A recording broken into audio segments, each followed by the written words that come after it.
Friends, स्वागत है आपका इनक्यू स्टडी यूट्यूब चैनल पर।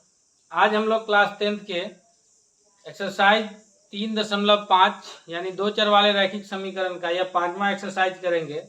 इससे पहले हमने 4 एक्सरसाइज किया है, 3.1, 2 और 3 तथा 4। इन चारों वीडियो में हमने आप लोगों को बताया है कि किसी भी समीकरण को कैसे हल करते हैं तथा दो महत्वपूर्ण विधियां जो है, एक प्रतिस्थापन विधि तथा दूसरा जो है वह विलोपन विधि हमने बताया है। और उस पर बहुत सारे प्रश्नों को हल भी किया है कि किस प्रकार से प्रतिस्थापन और विलोपन विधि से प्रश्नों को हल कर सकते हैं। आज हम आप लोगों को एक नया विधि बताएंगे कि नए तरीके से कैसे हम प्रश्नों को हल करेंगे। यह नया विधि होगा वज्र गुणन विधि। इस वीडियो में आज हम लोग सीखेंगे कि वज्र गुणन विधि से हम लोग कैसे दो चर वाले रैखिक समीकरण को हल करेंगे। तो आइए हम लोग शुरू करते हैं एक्सरसाइज 3.5। पहला क्वेश्चन की तरफ चलते हैं। हमारा पहला क्वेश्चन है, ये कह रहा है कि क्वेश्चन आपके किताब में भी होगा, देखिए और पढ़िए। ये क्वेश्चन कह रहा है कि निम्न रैखिक समीकरण के युग्मों में से किसका हल अद्वितीय हल है, किसका कोई हल नहीं है और किसका अपरिमित रूप से अनेक हल है। फिर आगे कह रहा है कि अद्वितीय हल की स्थिति में उसे वज्र गुणन विधि से हल करें। तो सबसे पहले हम लोग क्या करेंगे कि समीकरण जो लिखा दिया रहेगा उसको हल करने की कोशिश करेंगे। पहले जांच करेंगे कि उस समीकरण का अद्वितीय हल है या नहीं। हमने पिछली वीडियो में बताया भी है कि कब समीकरण का अद्वितीय हल होता है और कब समीकरण का अनेक हल होता है और कब समीकरण का कोई हल नहीं होता। अगर आपने हमारा वो वीडियो नहीं देखा है तो उसका लिंक इसके डिस्क्रिप्शन में मौजूद है, आप वहां से जाकर के देख सकते हैं तथा सीख सकते हैं। क्योंकि इस प्रकार के ऑब्जेक्टिव प्रश्न बहुत सारे एग्जाम में आएंगे जो आपको बहुत सारे फायदा पहुंचाएंगे। तो आइए अब बिना देर किए हुए हम लोग क्वेश्चन नंबर पहला की तरफ। हमारा जो पहला समीकरण दिया है x - 3y - 3 = 0 तथा दूसरा समीकरण क्या है कि 3x - 9y - 2 = 0। 3x - 9y - 2 = 0। 3 condition बताए थे, फिर एक बार हम बता देते हैं कि क्या होता है। यहाँ पे बताए थे कि a1/a2 अगर बराबर b1/b2 और बराबर c1/c2 है तो दोनों समीकरण का अपरिमित रूप से अनेक हल होगा, अपरिमित रूप से अनेक हल होंगे। तथा दूसरा क्या कंडीशन बनता है कि a1/a2 बराबर b1/b2 और बराबर नहीं हो अगर c1/c2 के, तो ऐसे कंडीशन में कोई हल नहीं होता है, कोई हल नहीं।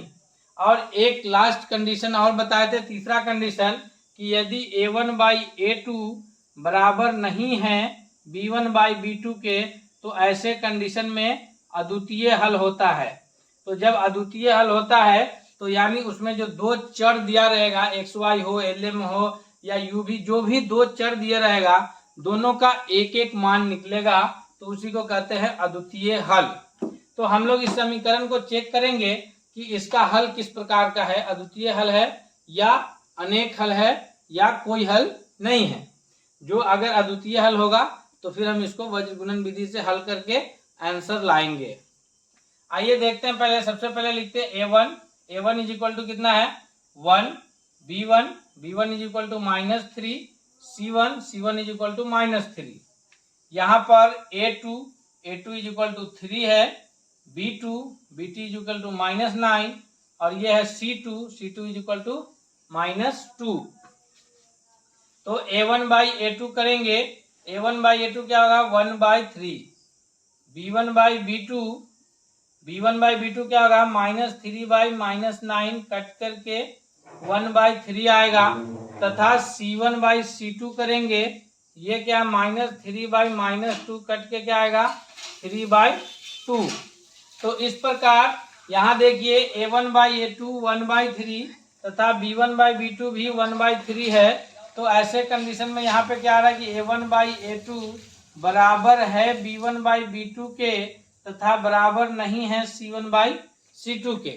तो ये किस प्रकार का कंडीशन है कि जब a1/a2 बराबर b1/b2 और बराबर नहीं है c1/c2 के, तो कोई हल नहीं है। तो यहाँ पर इस समीकरण युग्म का जो ये दो समीकरण दिया है इसका कोई हल नहीं है। जब कोई हल ही नहीं है तो हम इसको हल ही नहीं करेंगे। हल करके हम अपना एनर्जी वेस्ट करना है, तो इसको कोई हल नहीं है, तो इसको यहीं छोड़ देंगे। आगे हम लोग अगले प्रश्न की तरफ बढ़ेंगे। तो अगला प्रश्न हम देखते हैं किताब में हमारे क्या दिया है। आइए, अगला प्रश्न हमारा जो दिया है वो ये है कि पहला का जो दूसरा है समीकरण वो क्या कह रहा है कि 2x plus y is equal to 5 तथा 3x plus 2y is equal to 8। ये समीकरण 1 है, ये समीकरण 2 है। तो हम लोग इसको पहले चेक करेंगे कि इसका हल किस प्रकार का है। इसका हल अद्वितीय है या कोई हल नहीं है या अनेक हल है। तो इसको कैसे चेक करेंगे, लिखेंगे कि a1 is equal to 2, b1 is equal to 1 और c1 is equal to -5, a2 is equal to 3, b2 is equal to 2 और c2 इज इक्वल टू -8। क्योंकि ये इधर आएगा तो माइनस में होगा, इस वजह से हमने माइनस लिखा है। अब हम लोग करेंगे a1 बाई a2, तो ये हो गया 2/3 और b1 बाई b2, तो ये हो गया 1/2 तथा c1 बाई c2, तो ये हो गया -5/-8 कट करके क्या हुआ 5/8। अब गौर से देखिए, अब यहाँ पे क्या दिख रहा है कि a1 बाई a2 जो है वह 2/3 है तथा b1 बाई b2 क्या है 1/2 है। तो ये दोनों आपस में बराबर नहीं है, यानी a1 बाई a2 बराबर नहीं है b1 बाई b2 के। तो जब a1 बाई a2 बराबर नहीं है b1 बाई b2 के, तो ऐसे कंडीशन में क्या हो रहा है कि अद्वितीय हल है। तो जब अद्वितीय हल होगा तो यानी चर का दोनों चर का एक एक मान निकलेगा, तो इसका हल करना संभव है। तो यहाँ पर ये अद्वितीय हल है, तो अद्वितीय हल है तो हम लोग इसको हल करेंगे कैसे, वज्र गुणन विधि से। अब हम लोग इसको वज्र गुणन विधि से हल करेंगे। वज्र गुणन विधि में क्या आएगा वो देखते हैं। आप लोगों को ध्यान होगा, नहीं मालूम है तो हम अभी बता रहे हैं। एक फॉर्मूला आता है क्या कि वज्र गुणन विधि से हल करने के लिए फॉर्मूला आता है कि x by b1 c2 minus b2 c1 is equal to b1 c2 minus b2 c1 बराबर y by c1 a2 minus c2 a1 तथा बराबर 1 बाई क्या होता है कि a1 b2 minus a2 b1। तो ये फॉर्मूला है, इसी के आधार पे हम लोग क्या करेंगे कि a1 b1 c1 a2 b2 c2 का मान बिठाएंगे और उससे हमारा चर x y का मान निकल के आएगा। कैसे आएगा, आइए हम लोग मान बिठा के देखते हैं। x बाई b1 c2, तो b1 का मान कितना है, b1 का मान है 1, तो 1 इंटू c2 का मान कितना है -8, तो -8, फिर माइनस है तो माइनस b2 c1, b2 का मान 2 है तो 2 इंटू c1 का मान कितना है -5, तो -5 is equal to y by c1 a2, c1 का मान कितना है -5, तो -5 इंटू a2 का मान कितना है 3, फिर माइनस c2 a1, तो c2 का मान कितना है -8 इंटू a1 का मान है 2, फिर is equal to 1 by a1 का मान कितना है 2 इंटू b2 का मान कितना है 2, फिर माइनस a2 b1 का मान 3, b1 का मान 1। तो अब हम यहाँ पे क्या किए कि सारे मानों को रख दिए। मान को रखने के पश्चात क्या आ रहा है देखें कि x बाई ये प्लस माइनस गुना होगा तो -8 और ये माइनस माइनस गुना होकर के +10 is equal to y by ये क्या होगा 5 या -15 और ये माइनस माइनस गुना होकर +16 इज इक्वल टू 1 बाई 2 दूना 4 और -3। तो इस तरह से हमारा ये यहाँ तक मान आया। अब आगे इसको हम रफ कर दे रहे हैं, आप लोग नोट कर लिया होइएगा। आगे हल करेंगे तो यहाँ पे हम लोग क्या देखते हैं कि x is equal to x by ये 10 में से 8 घट जाएगा तो क्या बचेगा x बाई 2 बराबर y बाई 1 और बराबर 1/1।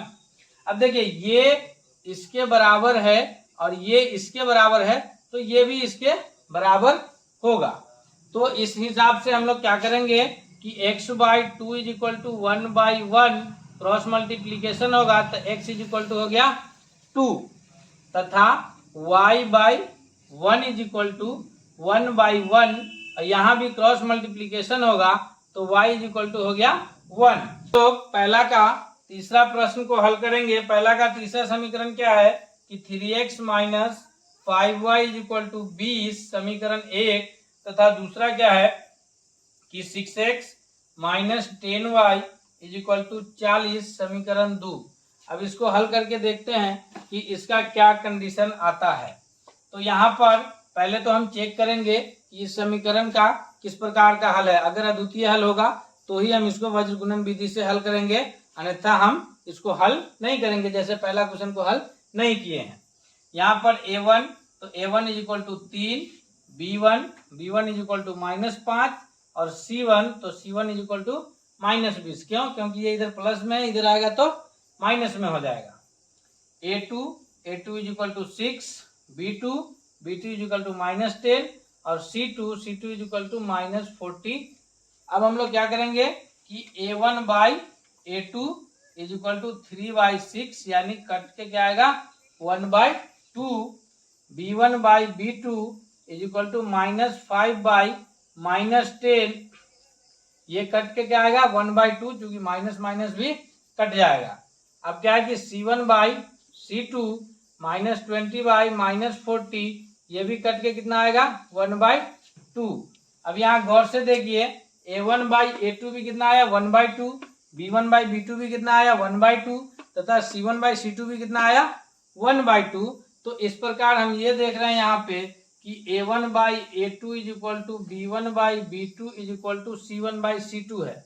तो अभी हमने जस्ट आपको बताया था पिछले क्वेश्चन में कि ये कंडीशन कि जब a1/a2 बराबर b1/b2 बराबर c1/c2 होगा तो ऐसे कंडीशन में क्या होगा कि समीकरण का अपरिमित रूप से अनेक हल होंगे। क्या होगा कि अपरिमित रूप से अनेक हल होंगे। तो जब अनेक हल होगा तो क्या होगा, वैसे समीकरण को हम वज्र गुणन विधि से हल नहीं करेंगे, सिर्फ हम उसी समीकरण को वज्र गुणन विधि से हल करेंगे जिसका अद्वितीय हल होगा। तो इसका अद्वितीय हल नहीं है तो इसको नहीं करेंगे। हम लोग चलते हैं अगले प्रश्न के तरफ। हमारा जो पहला का चौथा प्रश्न है हम लोग उस प्रश्न को देखते हैं।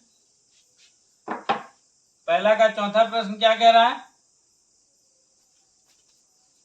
ये पहला का चौथा प्रश्न है आगे कि x minus 3y minus 7 is equal to 0 समीकरण 1 तथा 3x minus 3y minus 15 is equal to 0 समीकरण 2। तो इस समीकरण को हम लोग हल करने पहले चेक करेंगे कि इसका भी किस प्रकार का हल है, अनेक हल है या कोई हल नहीं है या अद्वितीय हल है। तो चेक करने के लिए क्या करेंगे, लिखेंगे a1 इज इक्वल टू 1, कुछ नहीं है तो यहाँ पे 1 आएगा, b1 इज इक्वल टू -3 तथा c1 इज इक्वल टू -7। चूंकि ये बराबर के ऑलरेडी बाएं तरफ है तो हम यहाँ पे -7 लिख लेंगे। a2 is equal to 3, b2 is equal to -3 तथा c2 इज इक्वल टू -15। अब हम लोग क्या करेंगे कि a1/a2 1/3, b1/b2 -3/-3 तो कट के क्या आएगा 1/1 और c1/c2 -7/-15 ये भी माइनस माइनस कट जाएगा 7/15 हो जाएगा। अब यहाँ पे गौर से देखिए दिख क्या रहा है कि a1/a2 कितना आ रहा है 1/3 तथा b1/b2 कितना आ रहा है 1/1। यानी ये क्लियर है कि a1/a2 बराबर नहीं है किसके b1/b2 के। तो जब a1/a2 बराबर नहीं होता है b1/b2 के तो वैसे कंडीशन में क्या होता है कि अद्वितीय हल होता है। क्या होता है अद्वितीय हल, यानी जो समीकरण में चर दिए रहते हैं उसका केवल एक एक मान निकलता है। तो हम लोग क्या करेंगे, इसको वज्र गुणन विधि से हल करेंगे। वज्र गुणन विधि के लिए क्या करना है कि वही फॉर्मूला इस्तेमाल करना है, x/b1 c2 minus b2 c1 is equal to y/c1 a2 minus c2 a1 is equal to 1/a1 b2 minus b1 A2 B1। तो इस फॉर्मूला के हिसाब से हम लोग समीकरण को हल करेंगे। समीकरण पे मान बिठाते चलेंगे।